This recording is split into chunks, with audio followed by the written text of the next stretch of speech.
What's up, good people? This is Zilva.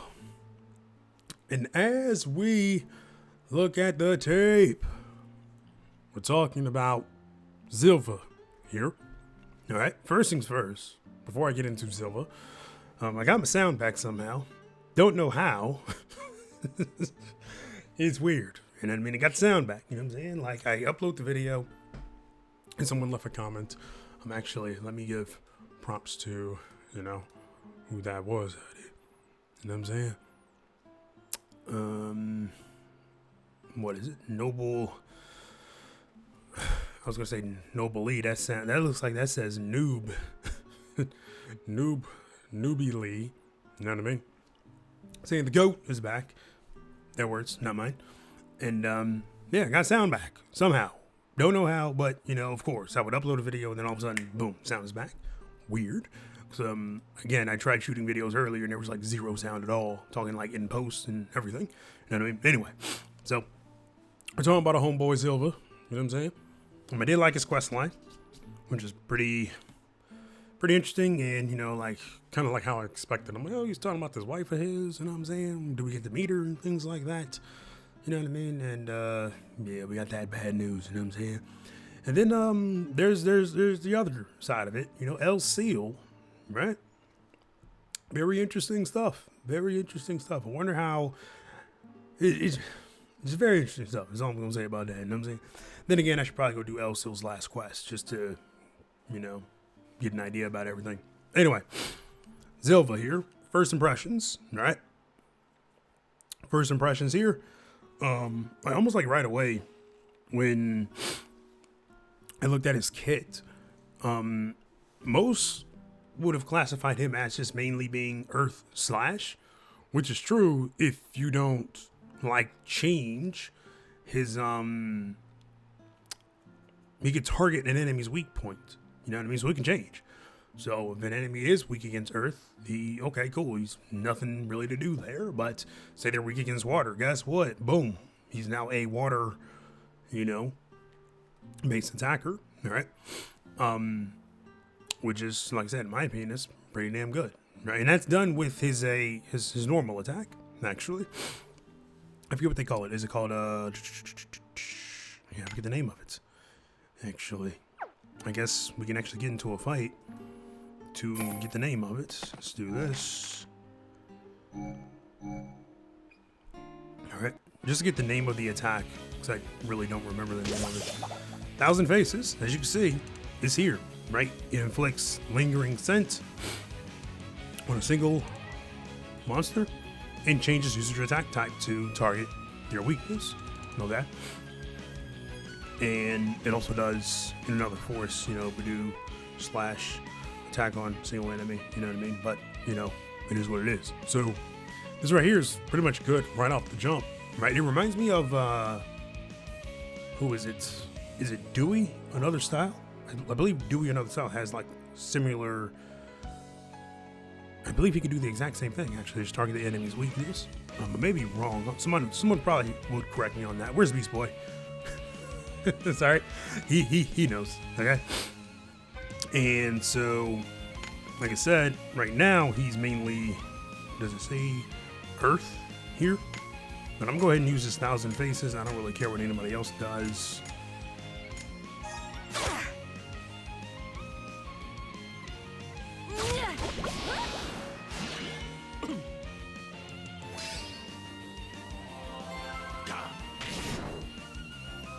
There's that as well. Alright. And now if I open this up, is that enemy? Are they weak against Earth? Probably. So I guess this is like a terrible example. Let's try someone else who's not weak against Earth. Okay. Again, I'm just doing this to showcase. No, perfect. Right here. Alright. No, never mind. It's already applied. It's water.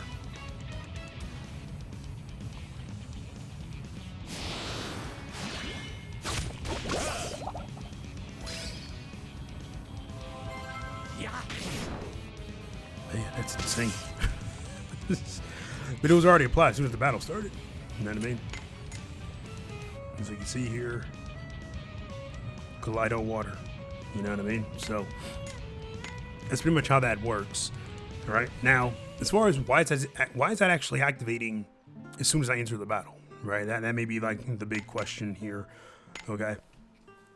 If we look at his abilities, okay, at battle start and frontline, enter Deep Shadow and user gains Lunatic.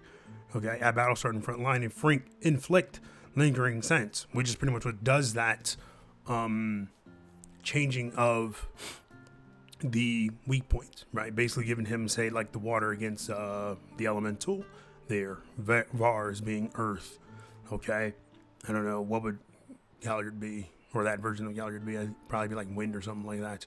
You know what I mean? So that's happening because of a passive, which also may be a Stellar Awaken skill here. Okay, so that's why that's happening at the start of battle. But if another enemy like were to enter the battle and they have a different elemental weakness, I can simply target that enemy and just change it using 1,000 Faces. Okay, so there's that. Okay, pretty damn good against what's the name of that enemy in the Wisdom Tower of Wisdom? Right, where you're like that final boss, right? That super boss at the very end there, right? Perfect there. All right. So there's that. Okay. I like it. Okay. I do, because and the primary reason why I have someone like a Suzette is because the damage is increased when there's pain and poison. You know what I mean? With that slash attack. So pretty damn OP just from that alone. Okay. Moving on to his actual kit here.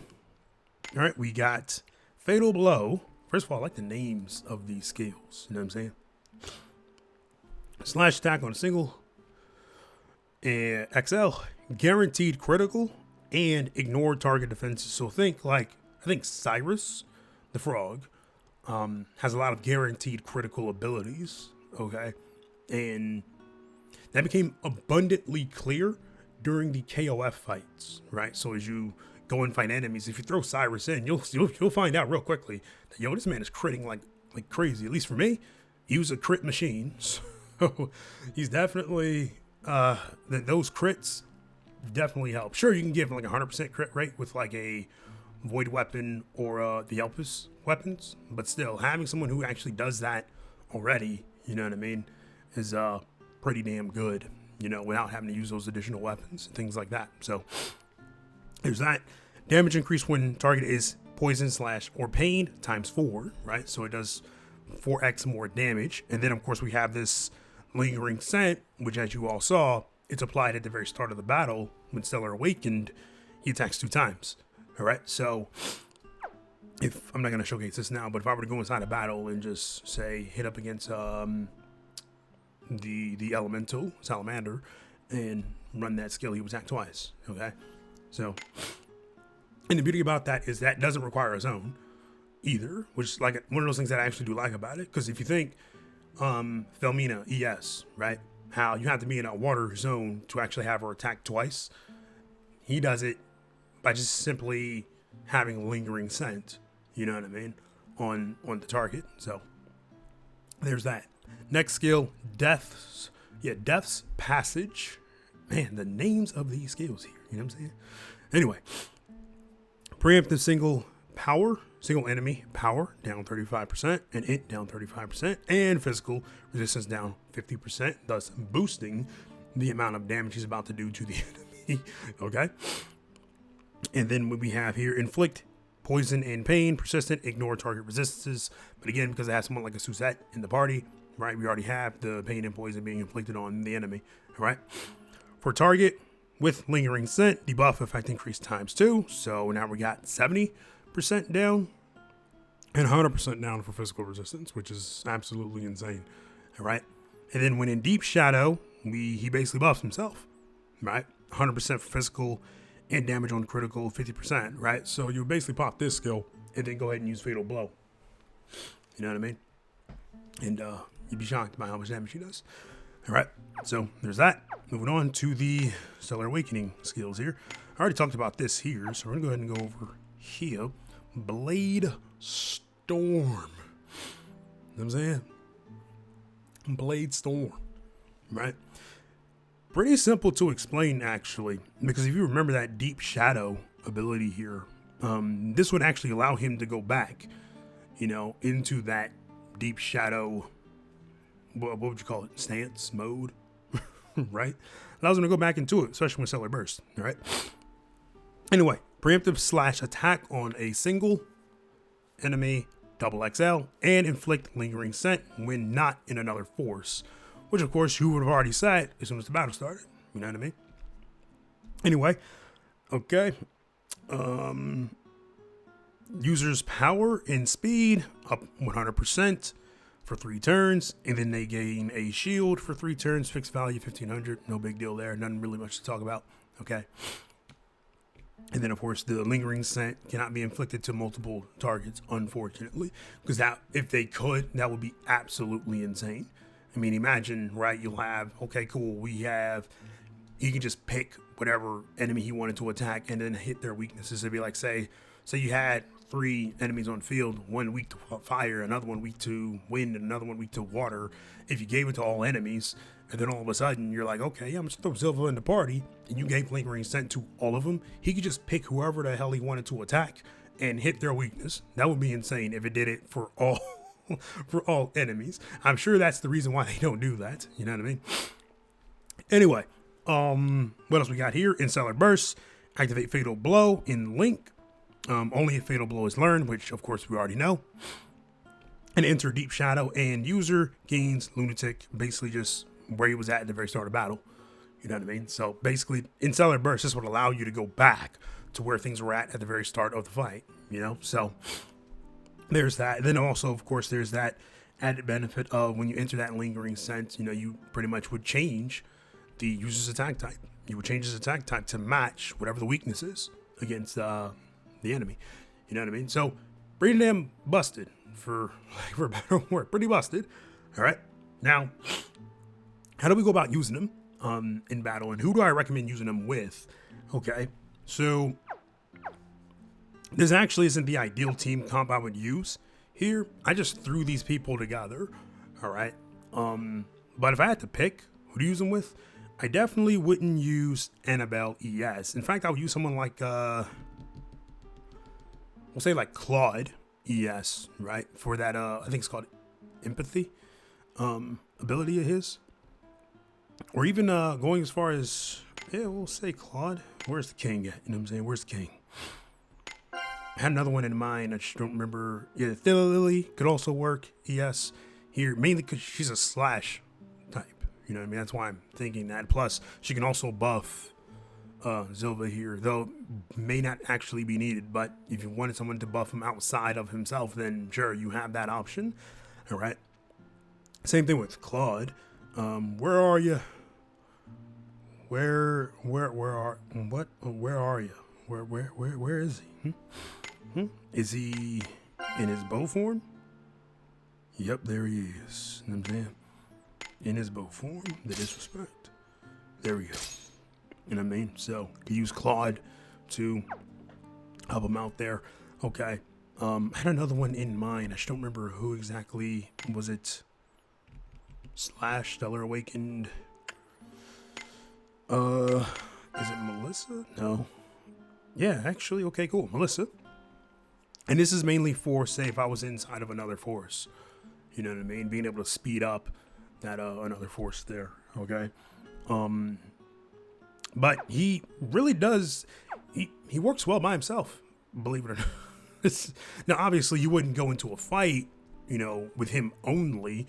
You know what I mean? But there are ways you can literally buff this man like crazy. You know, you already have your pain poison setter here in Suzette. I don't even have to use Claude. I could use, say, what's the name? Nifa, another style, and buff him there. So if I were to just get into a random battle, we'll go here. Who am I fighting? That might be too easy. Let's see. Who's here? Can't do that. Here. Can't do that. Wow, shame on me. I have not been doing these archives, have I? Wow, I need to get on it. Jeez. All right. Malice Dragon. I don't know. It's from the symphony. This may be a bit intense. And also, he doesn't have... Yeah, this is going to be ridiculous. He doesn't even have the weapons, right? He has, like, the Cat Queen. Like, weapon? No armor. I fully expect to die here, is what I'm getting at. All right, we'll go ahead and use... That's a stellar burst ability. We'll use empathy. We'll go ahead and use please. Even though there's a barrier here. Oh, he doesn't pierce barriers. Although that did damage.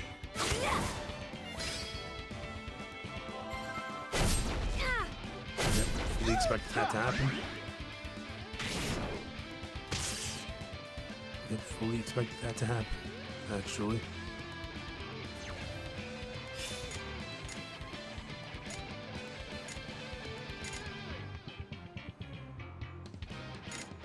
We'll use Fatal Passage.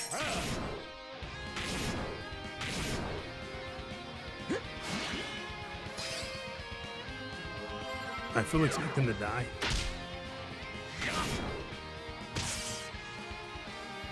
Claw got kicked out, which is fine.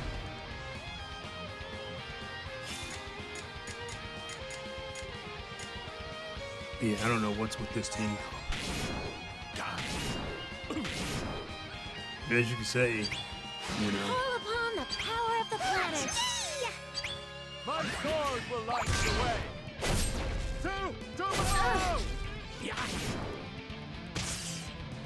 This is with Cat Queen. Like I said, a Cat Queen weapon here.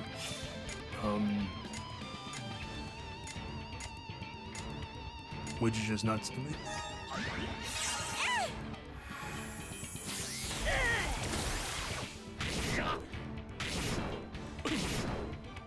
Kneel.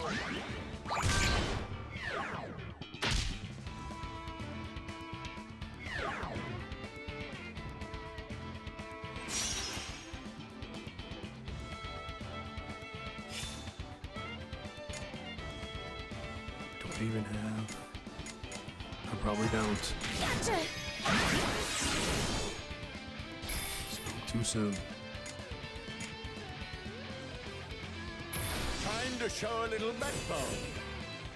Gotcha. How's this? Yeah, as you can see, he's not doing nearly as much damage as one would think in a video like this one, simply because he literally doesn't have, he has, like, as you can see, the Cat Queen axe, you know what I mean?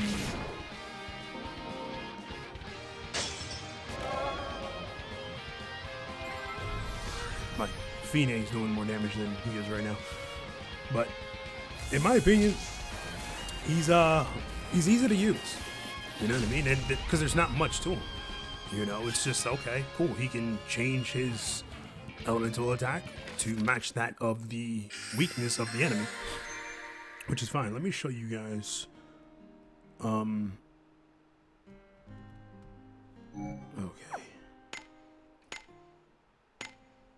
Yeah, I mean, Cat Queen's axe and nothing else. Let me just double check that here. Okay, he has some Pain Rasta. No bullseye ores or anything like that. But yeah, that was that. You know, like I said, he could have did more damage easily if I built him to do more damage. But like I said before, you know, pretty decent character. Another thing worth mentioning is that single target, right? So he can work with someone like Mazrika, for example. Let me see here, Purgatory. That's not who I was looking for. I'll show you the way. Because of, let me give him something else. All right, we'll do this here. Yeah, Upalaka, we're taking all your stuff. All right. We're taking all his stuff. He doesn't really need any badges for this. We can use...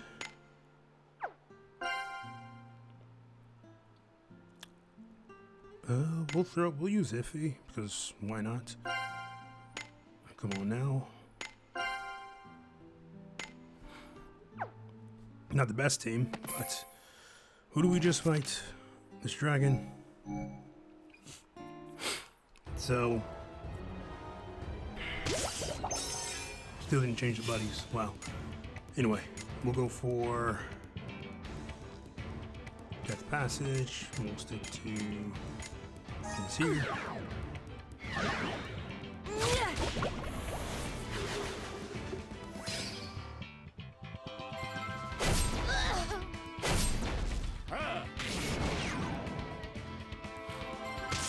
Right, so he has that going for him, right? Being single target attack.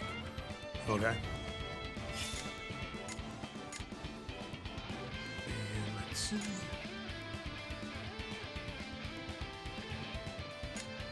Fatal blow.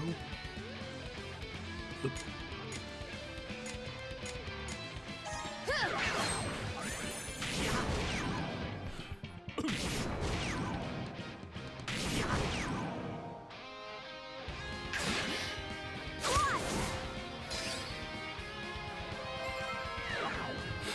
Wished if he hacked first. But there we have that end of turn, doing damage to the enemy and things of that nature happening here. Wow. Okay. Okay. I didn't know he was on that kind of toy. You know what I'm saying? Didn't know he was on that kind of toy.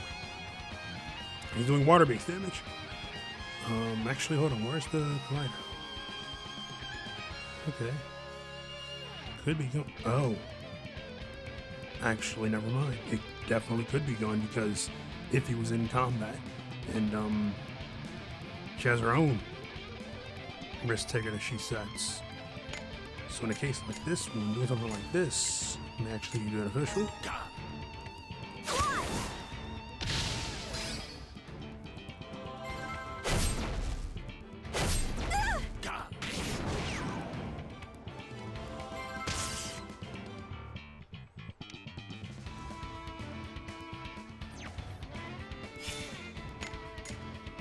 Let's see, did that remove the...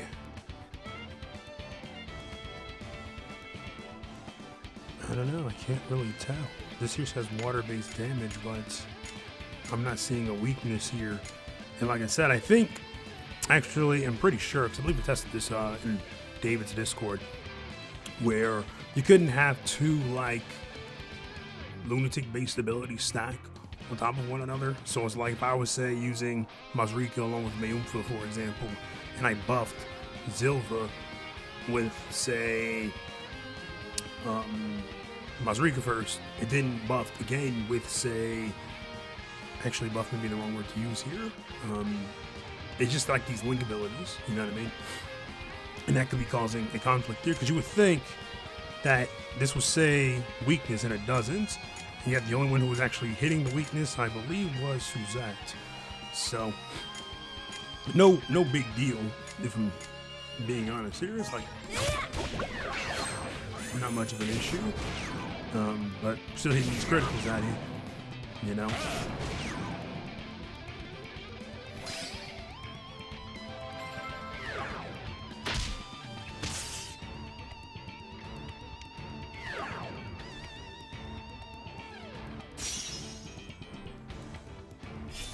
Oh, now you pick like the worst time.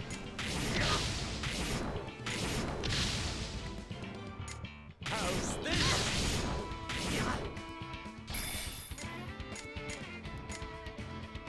Time to show a little backbone.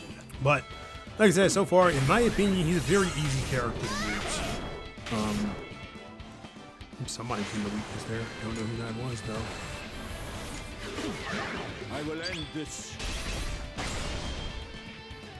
I wish these after end of turn attacks were, or those after AF attacks were a bit stronger. How's this? You know, now we're hitting weaknesses, which is good. But But yeah, like I said, very easy character to use.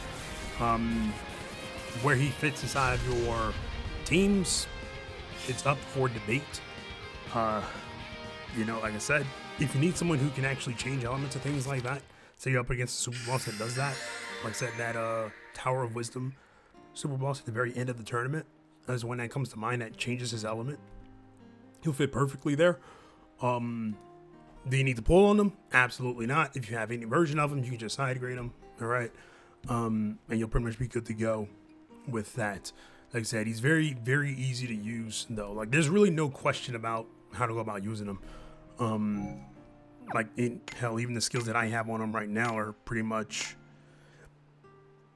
what I would use. I mean, Death's Passage may not actually, yeah, Death Passage would be the first skill to use. This here's the Stellar Weakened ability, and then Fatal Blow would be like if I needed to use one during an AF, this would be the one to use.